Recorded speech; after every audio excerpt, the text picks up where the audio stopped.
अस्सलाम वालेकुम viewers, welcome to the new episode of program cricket circle. एक नया कायद-ए-आज़म ट्रॉफी का राउंड, एक नई जगह और कुछ नए परफॉर्मर्स को डिस्कस करने के लिए हम आपकी खिदमत में हाजिर हो चुके हैं जी।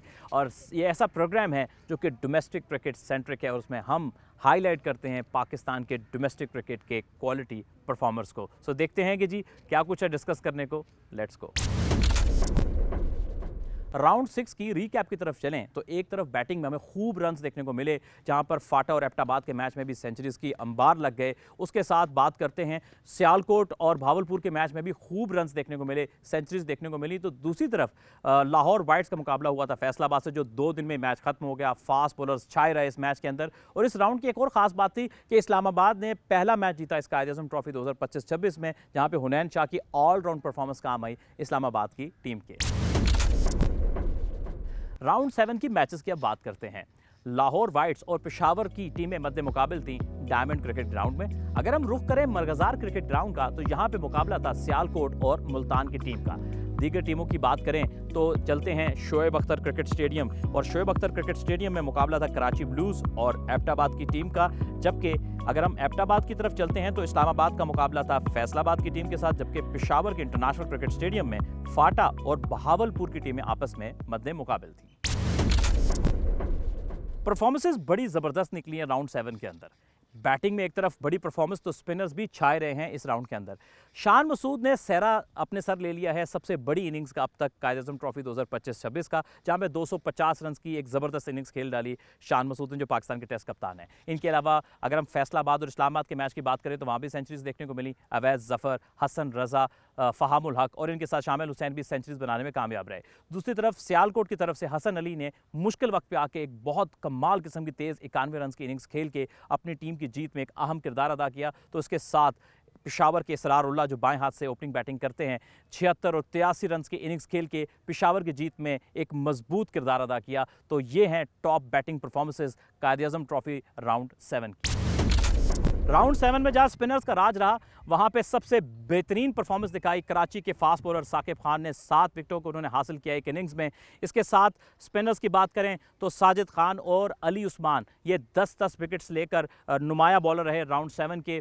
इसके बाद मजीद जिक्र करें तो नुमान अली, हयातुल्लाह और मेहरान मुमताज़ ने 9-9 विकेटें हासिल की अपनी अपनी टीमों के लिए। और उसामा मीर, हमजा नज़र और खुरम शहजाद भी 5 विकेट हॉल लेने में कामयाब रहे हैं। और सब के बीच में जो सबसे तेज़ स्पेल किया, शायद विकेट्स आपको ज़्यादा ना मिलें लेकिन सबसे इंप्रेसिव, सबसे डेंजरस स्पेल रहा सिराजुद्दीन का फाटा की तरफ से, जो कि सबकी नज़रों में अब आ चुके हैं अपनी पेस की वजह से।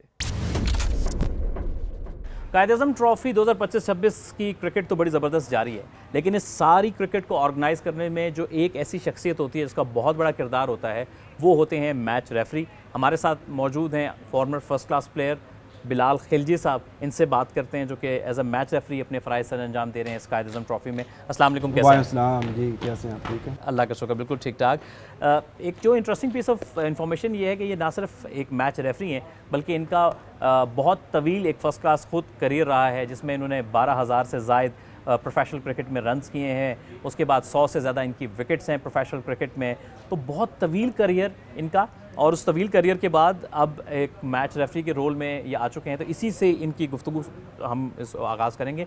बिलाल भाई, ये बताइए कि एज अ प्लेयर बहुत ज़्यादा आपने खेला, बहावलपुर से आपका ताल्लुक़ था, इतनी लंबी क्रिकेट खेलने के बाद फिर अब एज अ मैच रेफरी, तो इन 2 रोल्स के बीच में शिफ्ट करना कितना मुश्किल था? एज ए क्रिकेटर इतना हार्ड नहीं था, क्योंकि जब आपकी लाइफ ही ग्राउंड में गुजरी हो, तो मेरा था कि मैं अपनी जो एक्सपर्टीज़ थी, अपना क्रिकेटिंग बैकग्राउंड था, वो एज ए रेफरी सर्व करूँ पीसीबी को। कि एक अंपायरिंग जो है वो बहुत बेसिक रोल प्ले करता है मेरे ख्याल किसी भी डेवलपमेंट में। तो प्लेयर डेवलपमेंट में अंपायरिंग एक वाइटल रोल है। तो इसमें भी क्रिकेटर्स जो है ना, अच्छे उनको आना चाहिए, ताकि जब हमारा अंपायरिंग स्टैंडर्ड इम्प्रूव होगा तो आपके डेवलपमेंट में आपको बहुत हेल्प मिलेगी उसमें। तो इसलिए मैंने रेफरीशिप चूज़ की। ये बताइए कि जब कोई केस रिपोर्ट हो जाता है, इन केस कोई ऑन द फील्ड या किसी भी नौयत का, तो मैच रेफरी क्या सिर्फ प्लेयर को साथ में एजुकेट भी करता है किसी रूल्स के हवाले से, लॉ के हवाले से? जब कोई प्लेयर किसी मामले में आता है तो मैच रेफरी क्या मॉरली भी थोड़ा गाइड करता है प्लेयर को कि आपको नेक्स्ट टाइम इन चीज़ों का ख्याल रखना है जब आप ऑन द फील्ड होंगे? इट डिपेंड्स कि अगर आप सीनियर और एक प्रोफेशनल प्लेयर हैं, मगर उनको एजुकेट करने की ज़रूरत नहीं है।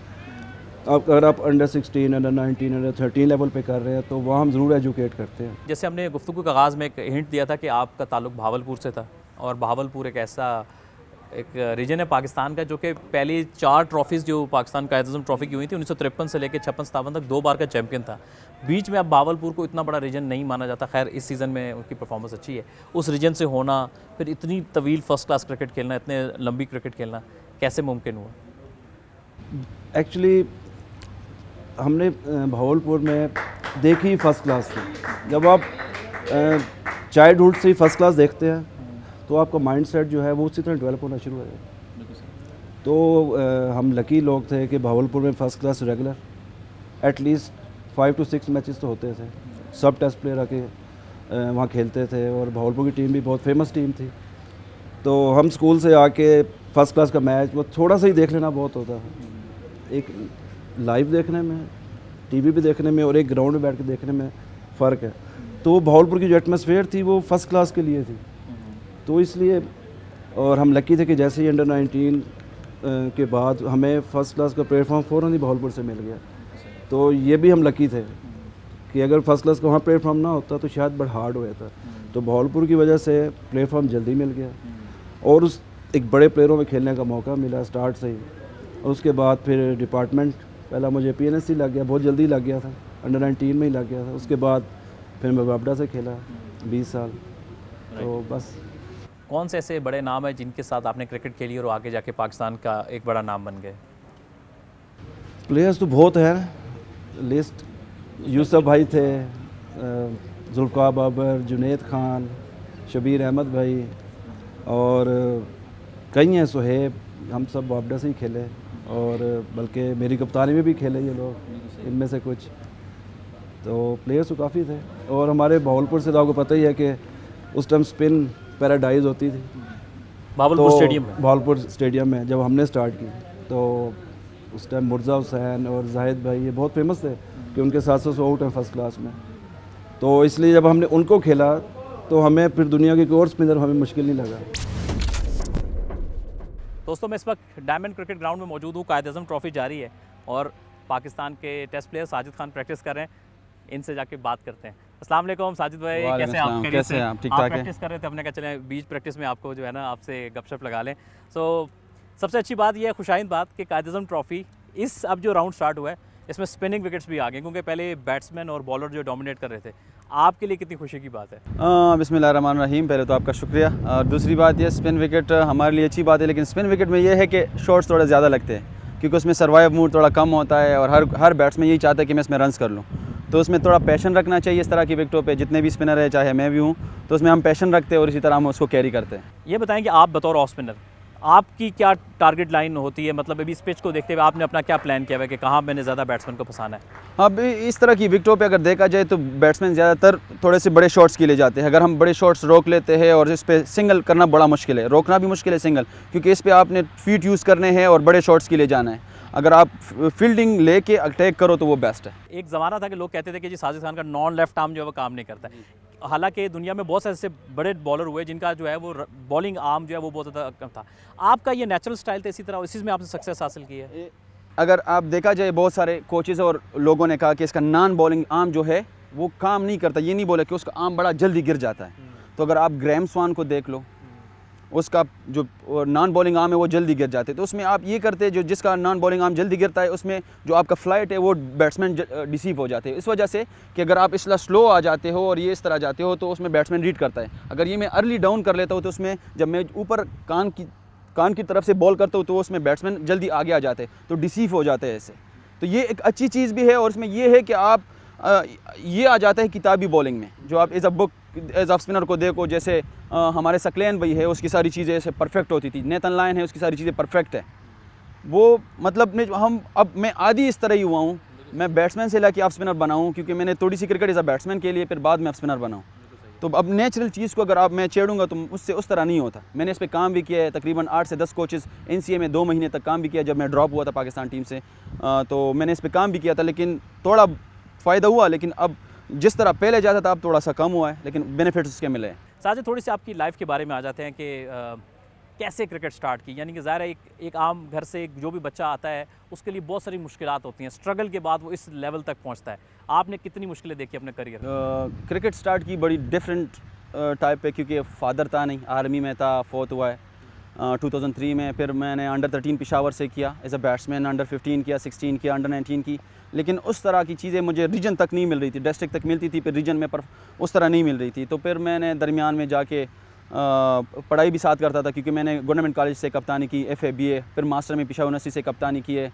सारी क्रिकेट बड़ी अच्छी खेली है। लेकिन दरमियान में कुछ ऐसा फेज़ आया जो अंडर 19 के, आप जब 20-21 साल के होते हो ना, तो उसमें ग्रेड 2 जो सीनियर डिस्ट्रिक्ट होता है, क्योंकि हमारी टीम रिफ़तुल्लाह मोहम्मद, आदिल अमीन, इफ्तिखार अहमद और शकील रहमान बहुत बड़े प्लेयर्स थे। उसमें जगह बनाना मेरे लिए बड़ा मुश्किल था। उस दरमियान में फिर दुबई शिफ्ट हो गया। दुबई में एक दो महीने रहा हूँ, जब एयरपोर्ट पे काम करता रहा और क्रिकेट भी खेलता रहा सैटरडे संडे। तो फिर माँ ने कहा अगर वो काम उधर करते हो तो आप अच्छा खासा पढ़े लिखे हो तो वापस आओ। तो फिर इधर वापस आया और सीनियर डिस्ट्रिक्ट 1-2 साल खेला और फिर टॉप किया 3 मैचों में, 33 आउट किए। फिर फर्स्ट क्लास में अब्दुर्रहमान भी अगर जानते हो, दाढ़ी वाले, पेशावर रीजन का 8-10 साल कोच भी रहा है, पाकिस्तान का भी कोच भी रहा है। तो फर्स्ट टाइम उन्होंने मुझे सेलेक्ट किया, रियली थैंकफुल फॉर हिम, क्योंकि उन्होंने मुझे बलूचिस्तान में देखा और फिर उधर पेशावर रीजन में मैंने जब 3-4 साल डिस्ट्रिक्ट में परफॉर्म किया तो फिर उन्होंने मुझे पिक किया। फिर मैंने अब वापडा के ख़िलाफ़ फर्स्ट क्लास डेब्यू पेशावर में किया, 5 आउट किए, 7 में रन्स किए। उसके बाद मेरा करियर स्टार्ट हुआ। फिर दरमियान में एक ऐसा फेज़ आया कि जब सेटअप चेंज हुआ और 6 टीमें आई, उसमें फिर मैं वापस बैक साइड पे चला गया, सेकंड 11 में चला गया। सेकंड 11 में चला गया, उधर मैचेस नहीं मिल रहे थे। जब पहला मैच मिला उसमें मैं 13 आउट किया और 98 रन्स किए। उसके बाद फिर फर्स्ट क्लास में आया। तो उसके बाद फिर क्रिकेट अभी तक अल्हम्दुलिल्लाह चलती आ रही।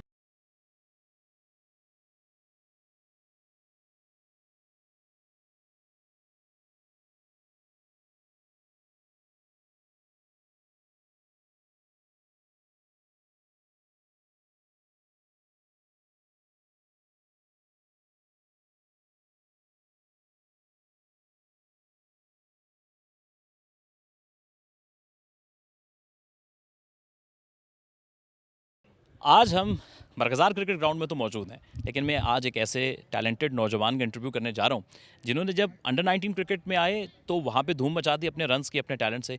जब फर्स्ट क्लास क्रिकेट में उन्होंने आए तो वहां पर रन्स के अंबार लगा दिए और इस सीज़न में भी उनका बल्ला रन्स करने से बाज नहीं आ रहा। मैं बात कर रहा हूँ इस वक्त नौजवान young opening batsman the sensational Azan Awais की, जो कि सियालकोट की टीम के लिए खेल रहे हैं। अस्सलाम वालेकुम आज़ान, कैसे हैं आप? वालेकुम सलाम, आप कैसे हैं? अल्लाह का शुक्र। मैं सबसे पहले कुछ इनके रिकॉर्ड्स बताना चाहूँगा, उससे फिर हम इनसे थोड़ी बातचीत करेंगे कि fastest to 2000 first class runs, उसके बाद जो पूरी पाकिस्तान में हाईएस्ट फर्स्ट क्लास एवरेज है, पूरी दुनिया की अभी वर्ल्ड की बात करेंगे तो इनकी सेकंड नंबर पे हाईएस्ट एवरेज है, 62 की एवरेज है। इनसे ऊपर एक ही प्लेयर है, सरफराज खान इंडिया से। और जिस तरह ये खेल रहे हैं, हो सकता है अभी आने वाले राउंड्स में ये उनको भी बाईपास कर लें। और जिस तरह से जिस दिन ये खेलते जा रहे हैं आगे, कोई ना कोई नया रिकॉर्ड अपने नाम कर रहे हैं। हम बात करते हैं आज़ान अवैस। आज़ान, ये बताओ, इतनी यंग एज में इतने सारे रिकॉर्ड्स, जहाँ खेल रहे हो नए रिकॉर्ड बना रहे हो, कैसे मुमकिन हुआ इतनी छोटी सी एज में? जी, सबसे पहले तो अल्लाह ताला का शुक्रिया अदा करूँगा। अल्हम्दुलिल्लाह परफॉर्मेंस हो रही है, जो ऑफ सीज़न मेहनत की थी उसका सिला मिल रहा है। और जिस तरह अंडर 13 से लेकर अंडर 19 तक टॉप किया और अल्हम्दुलिल्लाह फर्स्ट क्लास में भी किया, तो उसी तरह अपनी उसको कैरी कर रहा हूँ। और जो अच्छी परफॉर्मेंसेस पहले भी की और उसको कोशिश करता हूँ कि आगे अच्छी परफॉर्मेंस करूँ, कंसिस्टेंसी से खेलूँ।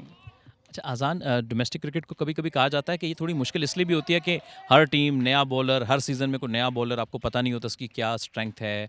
तो इस सब डिफरेंट वेन्यूज़ पे जाकर परफॉर्म करना, एडजस्ट कैसे करते हैं डिफरेंट कंडीशंस में और डिफरेंट बॉलर्स के अगेंस्ट? बिल्कुल ये डिफ़िकल्ट होता है। जैसे समटाइम्स आपको ग्रासी पिच मिलती है, बिकॉज़ वहाँ बॉल सीम हो रहा है, ऊपर से ड्यूक्स का बॉल है, तो थोड़ा इफेक्टिव होता है बैट्समैन के लिए उधर बैटिंग करना। बट ये है कि उसको अल्हम्दुलिल्लाह पहले जाके उसको सर्वाइव करना पड़ता है और स्कोर करने पड़ते हैं, फिर उसके बाद आपको रिजल्ट मिलता है।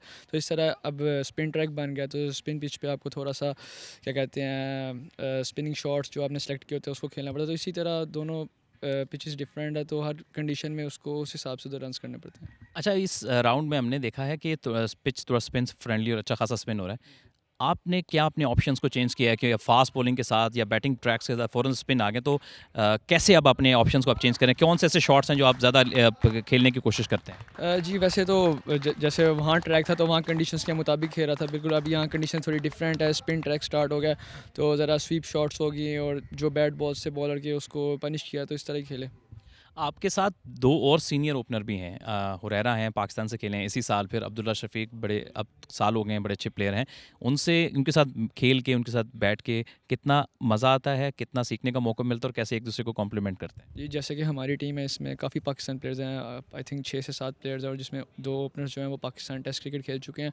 तो अल्हम्दुलिल्लाह सारों से सीखने को मिलता है। इनसे भी पूछता हूँ, अब्दुल्ला भाई से, हुरैरा भाई से, कि क्या टैक्टिक्स हैं, क्या रिक्वायरमेंट है इंटरनेशनल क्रिकेट में, तो वो बताते हैं। तो उस तरीके से अपने आप को कोशिश करूँ डोमेस्टिक में तैयार करूँ कि आगे जाऊँ और अल्हम्दुलिल्लाह मुझे वहाँ अच्छा करूँ मैं। अज़ान, ये बताइए कि अब कायद-ए-आज़म ट्रॉफ़ी के राउंड जो आहिस्ता-आहिस्ता अपने इख्तितामी मरहल की तरफ जा रहे हैं, टारगेट क्या सेट किया हुआ है इस बार? कहाँ फिनिश करोगे? क्या मज़ीद अभी जो आपको लगता है कुछ गोल्स रह गए हैं जो कि अचीव करने हैं इस टूर्नामेंट में? अगर देखा जाए टारगेट की बात नहीं कर रहा, गोल्स तो यही है अल्हम्दुलिल्लाह, जो मैच खेलूँ, जिस तरह की कंडीशंस हो उसमें अच्छा करूँ, परफॉर्म करूँ। आगे रिजल्ट अल्लाह ताला के हाथ में है, क्या होता है। बाकी ये कि मैं अपनी पूरी 100% मेहनत कर रहा हूँ, और जो है कि मैच में पूरा फोकस कर रहा हूँ, तो इंशाल्लाह कोशिश करूँगा अच्छे से अच्छे रिजल्ट आएँ। जिस तरह हम डोमेस्टिक प्लेयर्स की बात करते हैं, ऐसे ही डोमेस्टिक इवेंट्स में कमेंट्री करने वाले भी वो अनसंग हीरो हैं जो कि इस गेम में जान डाल देते हैं, बल्कि इसको 4 चांद लगा देते हैं। आइए चलते हैं और इन्हीं कमेंटेटर्स को देखते हैं, बात करते हैं कि वो कैसे कर रहे हैं कमेंट्रीज कायद-ए-आज़म ट्रॉफ़ी 2025-26 राउंड के इस मैच में। जी, इस वक्त नुमान अली जी आप राहुल ब्रिगेड की जानिब से आज अपनी एक ऐसे गेंदबाजी कमेंटेटर जारी के पास रखें। जा रहे हैं, इनको भी हमारे पता साथ नहीं है इनका आज डेब्यू है कायद-ए-आज़म ट्रॉफ़ी में। मेरे बड़े अच्छे दोस्त भी हैं, इनसे बात करते हैं। अस्सलाम वालेकुम जावेद, कैसे हैं आप? वालेकुम अस्सलाम। ठीक है, बिल्कुल ठीक है, खैरियत से? अल्हम्दुलिल्लाह, अल्लाह का करम। सबसे पहले जी इनको बहुत मुबारक हो ऑन कैमरा कि आज इनका बहुत ही तवील मेहनत के बाद कायद-ए-आज़म ट्रॉफ़ी में डेब्यू हो रहा है। बहुत तवील अरसे से ये कमेंट्री के शोबे से वाबस्ता हैं, ब्रॉडकास्टिंग से। जावेद, आप तो मुबारक हो आपको।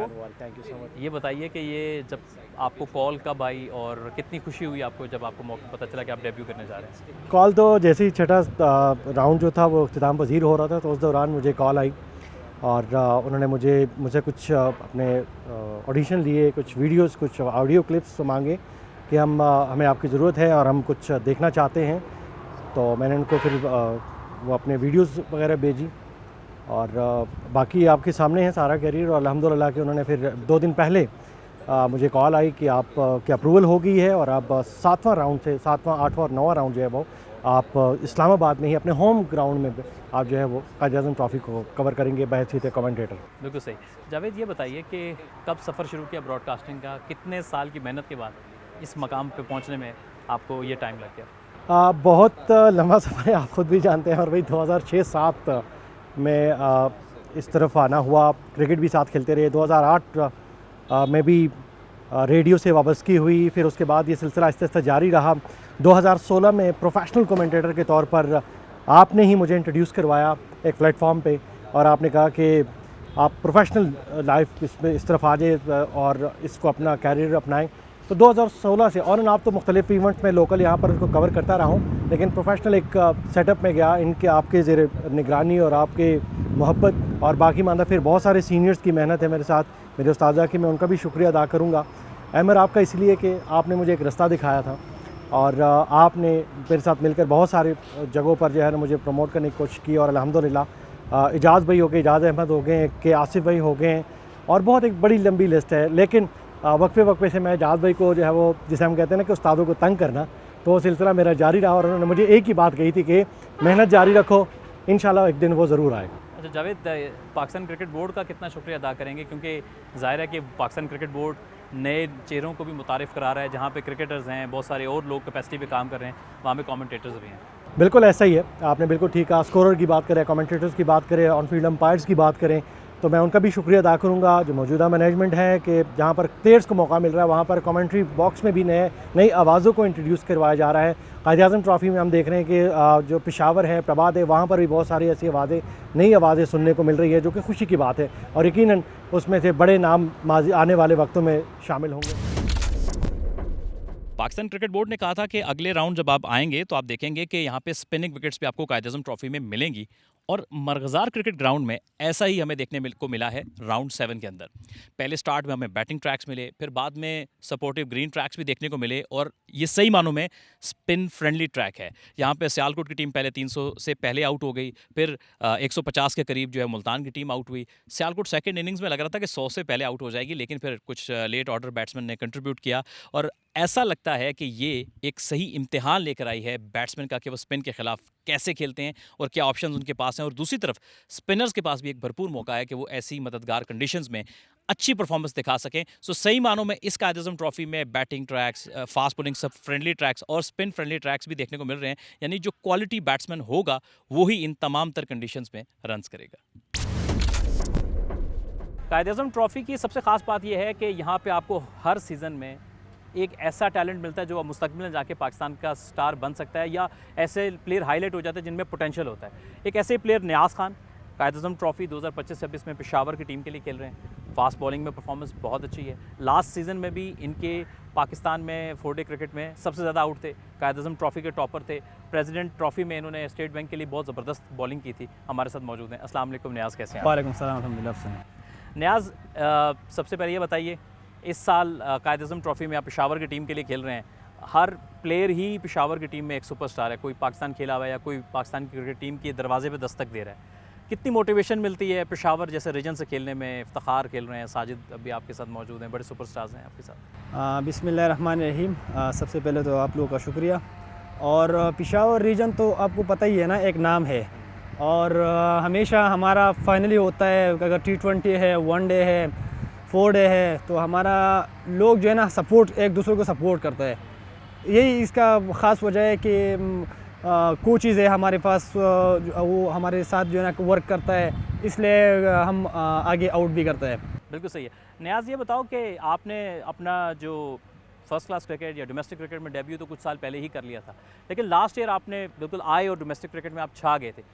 आपने क्या अपनी बॉलिंग में चेंज लेकर आए हो या आपको क्या ऐसा फ़र्क आया कि आपने बहुत ज़बरदस्त परफॉर्म किया? पहले अगर देखा जाए ना, KPK सिस्टम में मैंने डेब्यू किया और मौका इतना नहीं मिल रहा था। सीनियर प्लेयर बहुत थे तो एक आधा मैच मिल रहा था और लास्ट ईयर जो है ना, लास्ट ईयर मैं तकरीबन पूरा मैचेस खेल गया हूँ, इसके वजह से मैंने आउट किया ज़्यादा। बिल्कुल सही है। नियाज़, ये बताओ कि आप पेशावर रीजन में जो है वो आप लोगों की टीम पहले टॉप पे थी, अभी 1-2 मैच ऊपर नीचे हुए हैं, तो आप लोग अपनी बॉलिंग से आपको एतमाद है कि इंशाल्लाह जब ये राउंड ख़त्म होगा तो कुछ प्लान कर रहे हो कि यार ऐसा करना है कि टॉप मैंने 5 बॉलर्स में एक बार फिर ख़त्म करना है? इंशाल्लाह उम्मीद तो है कि 16 अभी भी 16 आउट है, 200 से ऊपर मेरा रन्स भी है। तो इंशाल्लाह उम्मीद है कि अगर मौका मिल गया तो इंशाल्लाह कोशिश करूँगा कि टॉप 5 में रहूँ। अच्छा, नियाज़ साहब ने ये भी जानना चाहेंगे कि आप खेल तो पेशावर रीजन से रहे हो, बेसिकली आपका ताल्लुक कहाँ से है? जी, मेरा ताल्लुक है स्वात से। स्वात से। और कौन से क्रिकेट क्लब से आपने क्रिकेट स्टार्ट किया? मैंने SPCA क्रिकेट एकेडमी से स्टार्ट किया। ये स्वात में मौजूद है? जी, स्वाति में मौजूद है। स्वाति में मौजूद है, बिल्कुल सही है। और बस जाते जाते एक सवाल और आपसे करेंगे कि आपका टीम में सबसे अच्छा दोस्त कौन है? टीम में है मोहम्मद आमिर खान। मोहम्मद आमिर खान, बिल्कुल ठीक है। बोल के मोहम्मद आमिर खान पाकिस्तान अंडर 19 के रिप्रेजेंट करने वाले, आपके वक्त का बहुत शुक्रिया। Thank you so much Niyaz. Round 7 में स्पिनर्स की डोमिनेंस रही। आइए इसको स्टैट्स और नंबर से समझने की कोशिश करते हैं। सबसे पहले हम बात करेंगे शोएब अख्तर क्रिकेट स्टेडियम में, जहां पर कराची ब्लूज़ और एबटाबाद की टीमें आपस में मद्दे मुकाबिल थी। यहां पर 35 विकेटें कुल गिरी, जिसमें से 19 स्पिनर्स ने और 16 फास्ट बॉलर्स ने हासिल की। तो यहाँ मामला तकरीबन इवन स्टीवन था और ये एक बेहतर बैटिंग ट्रैक हमें देखने को मिला राउंड 7 में। लेकिन जो ही हम रुख करेंगे पेशावर के इंटरनेशनल क्रिकेट स्टेडियम का, तो यहाँ पे फाटा और बहावलपुर की टीमें मद्दे मुकाबिल थी। कुल 30 विकेटें गिरती हैं, एक इनिंग्स से जीतती है यहाँ पे फाटा की टीम, और स्पिनर्स यहाँ पे 22 विकेटें और फास्ट बॉलर्स 8 विकेटें हासिल करने में कामयाब रहते हैं। अब बात करते हैं इस्लामाबाद के डायमंड क्रिकेट ग्राउंड की, जहां पे पेशावर और लाहौर वाइट्स की टीमें आपस में मद्दे मुकाबिल थी। यहां पे 40 विकेटें गिरी, जिसमें से 32 स्पिनर्स ने और 8 पेसर्स ने हासिल की। तो यहां पे स्पिनर्स का खूब राज रहा। लेकिन जो ही हम रुख करेंगे मरगज़ार क्रिकेट ग्राउंड इस्लामाबाद का, तो यहाँ पे तो स्पिनर्स की हमें बादशाही दिखाई दी। 40 में से 39 विकेटें स्पिनर्स ले उड़े और पेसर्स के हिस्से में सिर्फ 1 विकेट आई। फाटा और भावलपुर की टीमें मध्य मुकाबल थी पेशावर के इंटरनेशनल क्रिकेट स्टेडियम में। इसमें सबसे जो इंटरेस्टिंग बात थी वो खुशदिल शाह की जबरदस्त फॉर्म इस टूर्नामेंट के अंदर। डबल सेंचुरी की, बड़े 100 किए और यहां भी 100 करते करते वो रह गए। साथ में हयातुल्लाह की 9 विकेट्स बहुत काबिल जिक्र रहीं। सिराजुद्दीन की तेज बॉलिंग और सलमान खान ने एक और सेंचुरी स्कोर करके अपनी फॉर्म को बरकरार रखा और यूं फाटा ने एक इनिंग से इस मैच को बासानी अपने नाम किया। अब बात करते हैं पेशावर वर्सेस लाहौर वाइट्स, जो कि डायमंड क्रिकेट ग्राउंड में मध्य मुकाबिल थे। इस मैच में स्पिनर्स ने तो खूब डोमिनेट किया, लेकिन सबसे पहले हम बात करेंगे इसरारुल्लाह की, पेशावर के ओपनर। उन्होंने दोनों इनिंग्स में जो मुश्किल विकेट पे इनिंग्स खेली और बड़े स्कोर किए, जो कि एक इंपॉर्टेंट रोल प्ले करके जीत में साजिद खान ने 10 आउट किए, नुमान अली ने 9 आउट किए। लेकिन नुमान अली की जो 9 विकेट्स थी वो इतनी काफ़ी नहीं थी कि वो शिकस्त से बचा सकती, और यूं पेशावर की टीम ने 85 रन से इस मैच को अपने नाम किया। अब बात करते हैं इस्लामाबाद वर्सेस फैसलाबाद, जो कि राउंड 7 में मध्य मुकाबिल थी एबटाबाद के क्रिकेट स्टेडियम में। फैसलाबाद की टीम पहली इनिंग्स में बड़ा स्कोर करती है, जिसमें अवैज जफर और फाहमुल हक की सेंचुरियां काबिल जिक्र रहीं। इस्लामाबाद छोटे टोटल पे आउट होती है, जिसमें खुर्रम शहजाद की 5 विकेटें काबिल जिक्र रहती हैं। फैसलाबाद दूसरी इनिंग्स में फिर बड़ा स्कोर करती है, हसन रजा 100 जबकि अवैज जफर 52 रन बनाते हैं। इस्लामाबाद की टीम जबरदस्त फाइट करती है और मैच जब नतीजे के बिल्कुल करीब होता है, इस्लामाबाद को चंद रन और फैसलाबाद को 2 विकेट्स चाहिए थे। इसी मौके पर अंपायर ने कहा यह मैच ड्रॉ होता है, जबकि सेकंड इनिंग्स में इस्लामाबाद की तरफ से शामिल हुसैन के 131 और हुनैन शाह के 66 रन जो हैं वो अफसोस में ही रह गए, क्योंकि मैच का नतीजा ना निकला। लेकिन शायद ये राउंड 7 का सबसे दिलचस्प मैच था। कायद-ए-आज़म ट्रॉफी राउंड 7 में सियालकोट और मुल्तान की टीमें मध्य मुकाबिल थी मरगजार के क्रिकेट ग्राउंड में। यहाँ पे स्पिनर्स का हमें काफ़ी ज़्यादा राज दिखाई दिया। सियालकोट की तरफ से अजान अवैस और हुरैरा ने बेहतरीन आगाज फराम किया, तो बॉलिंग में अली उस्मान छाए रहे पूरे मैच के अंदर। 10 विकेटें हासिल कर ली, तहस नहस करके रखा एक तरफ उन्होंने बैटिंग को सियालकोट की। लेकिन जो सियालकोट के 3 स्पिनर्स थे उन्होंने तो कोराम ही मचा दिया। उसामा मीर, मेहरान मुमताज़ और उनके साथ हमजा नज़र, उनकी बॉलिंग ने मुल्तान की बैटिंग को टिक के ना खेलने दिया, और फिर हसन अली के 91 रन ने मेक श्योर किया कि ये मैच सियालकोट जीत जाए 204 रन से। कराची ब्लूज की टीम एबटाबाद के मध्य मुकाबिल थी शोएब अख्तर क्रिकेट स्टेडियम रावलपिंडी में। पहली इनिंग्स में कराची ने मुनासिब टोटल किया, जिसमें 89 रन के साथ दानिश अजीज नुमाया बैट्समैन रहे। खालिद उस्मान ने 3 खिलाड़ी को आउट किया। जवाब में एबटाबाद की टीम छोटे टोटल पे आउट हुई, जिसका सेहरा जाता है साकिब खान को, जिन्होंने 7 अहम खिलाड़ियों को आउट किया। जवाब में कराची की तरफ से शान मसूद ने 250 रन की सबसे बड़ी इनिंग्स खेल डाली, कायद-ए-आज़म ट्रॉफी 2025-26 की, और बड़ा टोटल सेट किया। जवाब में एबटाबाद की टीम ने मज़ामत तो दिखाई, लेकिन वो इतनी काफ़ी ना थी कि वो इस मैच को जीत पाते, और इस तरह से कराची ने बिलाखिर बासानी ये मैच 193 रन से अपने नाम किया। व्यूअर्स, ये थी कायद-ए-आज़म ट्रॉफी राउंड 7 के ऊपर एपिसोड। आई होप आपने इसको एंजॉय किया होगा। बैट्समैन और स्पिनर्स छाए रहे इस राउंड के अंदर, और सोशल मीडिया के ऊपर अपना फीडबैक देना मत भूलिएगा। प्रोग्राम को आप लाइक कर रहे हैं ये तो हमें पता है। फिर नेक्स्ट एपिसोड में आपसे मिलेंगे, तब तक के लिए अपने मेज़बान अहमद नजीब को इजाज़त दीजिए। अल्लाह हाफिज़।